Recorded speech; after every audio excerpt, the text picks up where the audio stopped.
How can God at the same time be merciful and be righteous? How can this happen? Again, this is the big problem of all religions. I'd like to try to explain this with a picture. It's a story I just invented. The story of an Oriental market, very busy, and this bustle of hustle of people, suddenly we hear a voice, "A thief! There's a thief! Catch him!" And as a matter of fact, a man has been taken as he was trying to steal something. So immediately everybody stops this man, brings him to the police, and eventually he comes in front of the court. On that day, the shopkeeper is there, many witnesses are there, and the man is here. The judge decides to punish this man. He has to. And he says the fine will be such and such.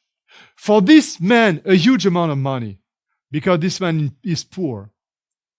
And effectively, somebody from the crowd stands up and says, "Mr. the judge, 1 minute. I know this man. I know he's not well. He is sick. He has no money. He has no job. He has 10 children. I think we should forgive him. And if you give him a huge fine as you do, how is he going to pay this? His family is going to suffer even more. Mister, I think we should forgive him. Please be merciful to him." The judge thinks for a moment, what should he do? Of course, he has to apply the law. And as soon as he hesitated, somebody against in the room raised his hand and say, "I am the shopkeeper, and I was damaged by this thief. And if you forgive him, all the thieves of the city will come and steal in my shop, and eventually I will be the poor man. So I think, Mr. the judge, you have to apply the law. There's no other way."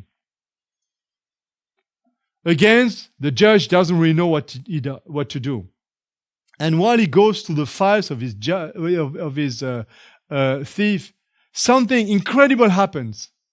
He discovered that in the files, this thief, he's a friend of him. When he was a little boy, they used to play together.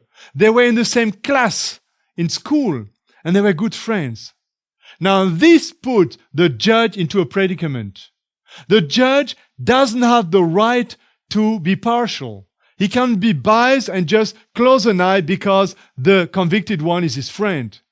He has to apply the law. He is obliged to do so. What can he do? A poor man, moreover his friend, to condemn him? How can he do that? Being merciful? No way. He has to apply the law. Again, the judge thinks, and there is an absolute silence in the room, the courtroom. Everybody is waiting what's going to happen. And suddenly something amazing happens. Something absolutely incredible. Nobody has expected this to happen. The judge put the fine, and the verdict is €500 or $500. It's about the same today. A big amount of money for this poor man. But in the same moment, the judge takes out of his pocket money, 500, and pays in front of the criminal. In this case, justice has been done. The verdict has been given. The judge has been righteous. But on the other hand, he has been merciful because he paid instead of the convicted. Nobody can say anything. The judge has been righteous and the judge has been compassionate. If there may be something here we can learn from the Quran and the Bible, when it is said that the human being would try to pay everything to please God, to pay the price of the penalty, but that something happened that they had not taken into account, where God gives something that covers the shame, that pays the price instead of Adam and Eve? Can it be that here there is a situation that gives a solution to the problem? How can God be just and merciful at the same time? I think you have got the answer. When those two animals died, Adam and Eve did not need to die. Because of these two animals, they could live. And because of these two animals, their dignity was given back to them. However, don't forget that the two animals were innocent. They were innocent. They didn't do anything wrong. They had to die even though they were innocent. They had to pay the price instead of somebody. You know, the problem of life is the problem of justice, because sometimes we feel justice, but we don't know how it's happening. I'll give you an example. You know, all of us have some mobile phone in Europe. They're very cheap right now. Some electronic gadgets, some stuff. And not only this, but even the clothes we have are extremely cheap. Sometimes you buy a t-shirt for $5, $10, and you wonder, how is this possible? The answer is that for you to have this mobile phone so cheap, or a t-shirt for a few dollars, you have to realize that somewhere in a poor country, somebody had to pay the price for you to have that piece of cloth or this electronic thing so cheap. Somebody had to pay the price in terms of working very hard for maybe a few cents an hour under terrible work condition, without any security or without any insurance. And because he did it, you can enjoy your t-shirt, your clothes, your mobile phone for so cheap. In other words, nothing is cheap in this world. Everything has its price. And sometimes we don't realize that. But the price is somewhere. Somebody had to pay the price. And in the same way, God cannot just forgive us like that. But somebody has to pay the price. Let's go back to the Quran, where there's an interesting thought about this time the sons of Adam and Eve.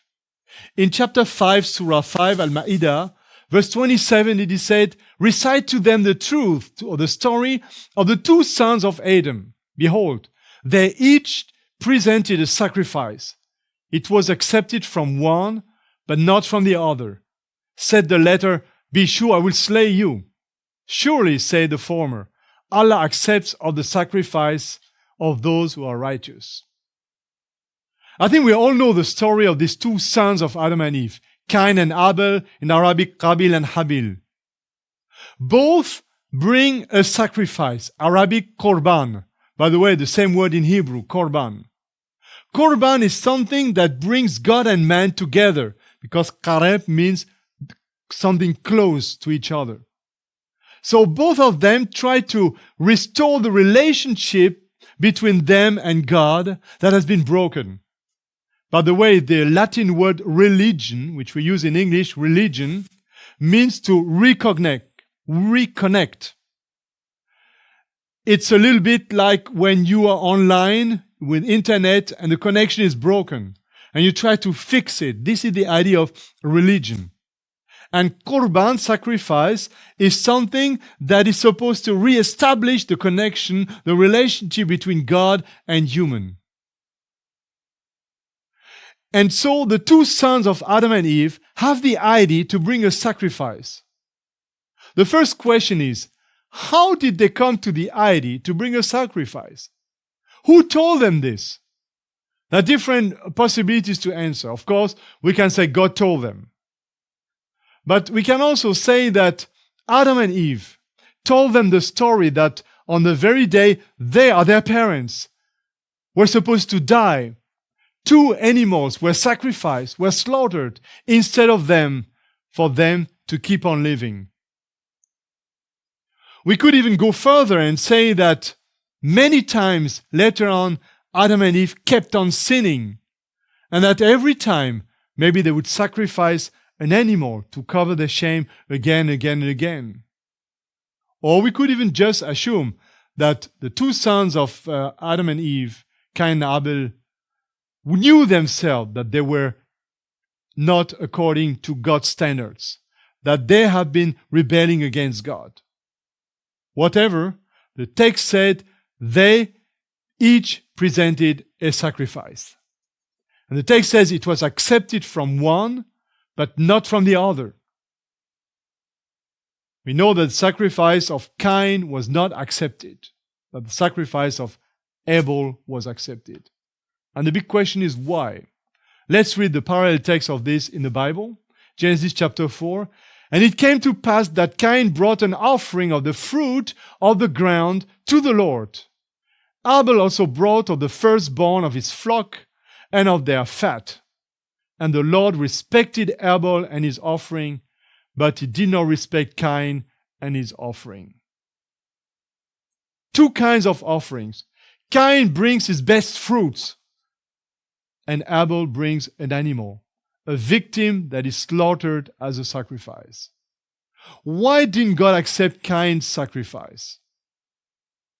The only reason we can find is that this sacrifice was not according to the requirements of God.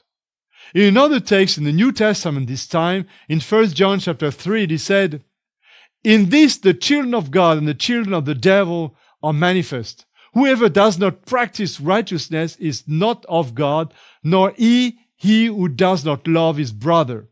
For this is the message that you heard from the beginning, that we should love one another." Now it continues, verse 12.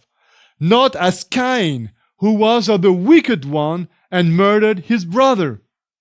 And why did he murder him? Because his works were evil and his brothers righteous. Now we could say here, okay, that's very simple. Cain was a bad man, and that's why his sacrifice was not accepted. And Abel was a good man, and that's why his sacrifice was accepted. But let's continue. In another text, also in the New Testament, in Hebrews chapter 11, this is what we read in verse 4. "By faith, Abel offered to God a more excellent sacrifice than Cain, through which he obtained witness that he was righteous, God testifying of his gift." What do we read here? First, that not Abel was better than Cain, but his sacrifice was better. Point number one. Secondly, the way he sacrificed and the victim made him righteous, not his good deed. Third, he obtained righteousness through the sacrifice, through the victim. He was not righteous because he was good, but he was righteous because the victim he slaughtered allowed him to be righteous in front of God. In other words, the type of sacrifice is different, not the personality of the two brothers, even though this is also possible. Let's go back to the subject. Cain brings the best fruits. He's trying to do what the Quran says some people would like to do, bringing all their possessions, everything they have, sacrifice everything to God to impress God, to show to God, look, I am a sinner, I'm not good, but I'm not that bad.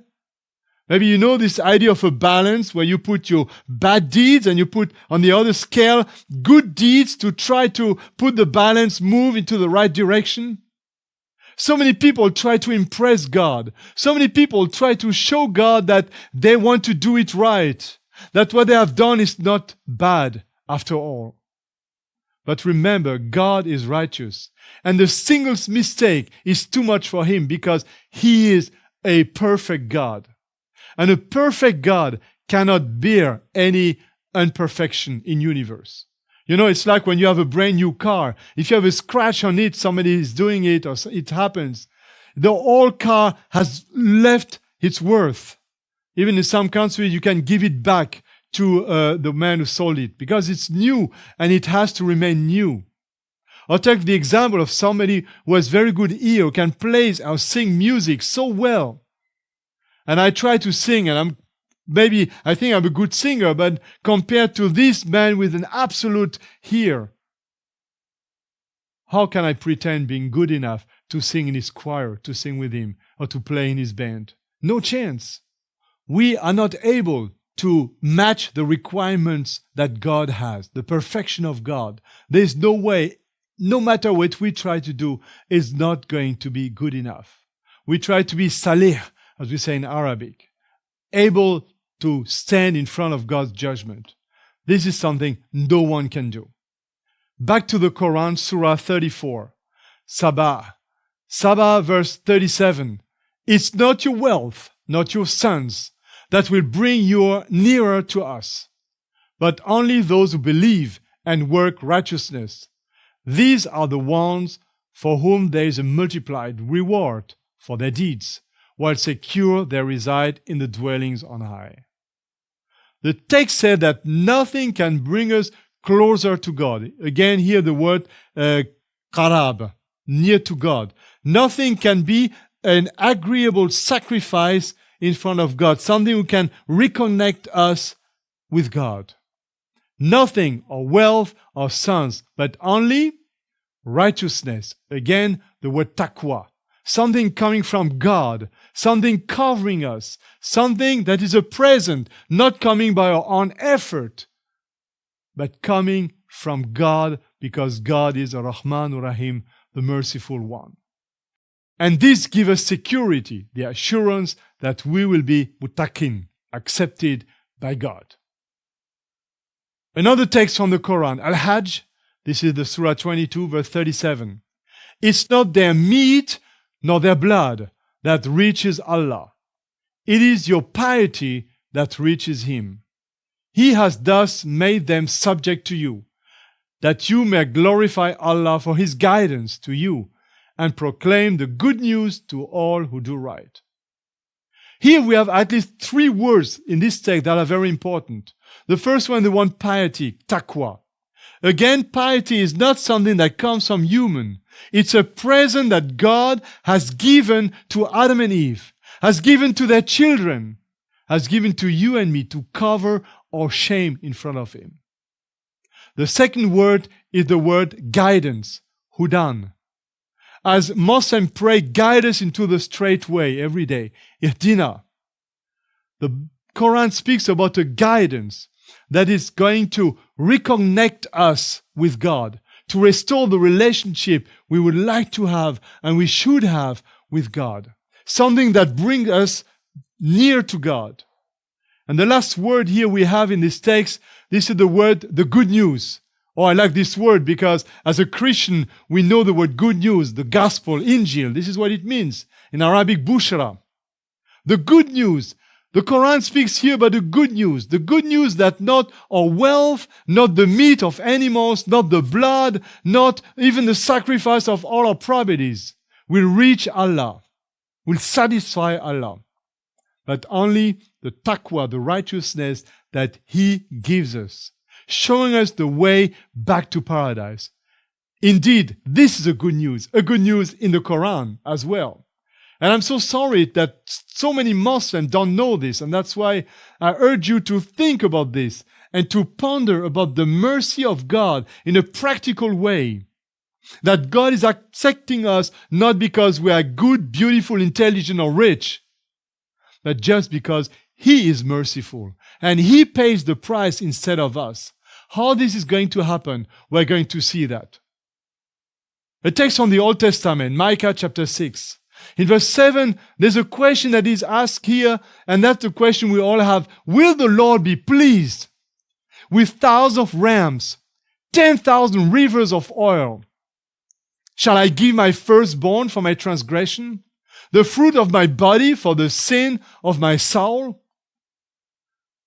This is the question of humanity. What can I do to be saved? What can I do to go back to paradise? What can I do to have the assurance that God is accepting me despite of my insufficiency? Again, let's go back to the Quran. In chapter 19, Surah Maryam, it says in verse 72, "But we shall save the righteous, and we shall leave the wrongdoer therein humble to their knees." God has one desire here. He wants to save the muttaqin, those who are righteous, not because of their good deed, but because they accept libasul taqwa, the cloth of righteousness coming from Him. This is God's desire, to see us accept this cloth, accept this present coming from Him, so that we can be saved forever. Another text taken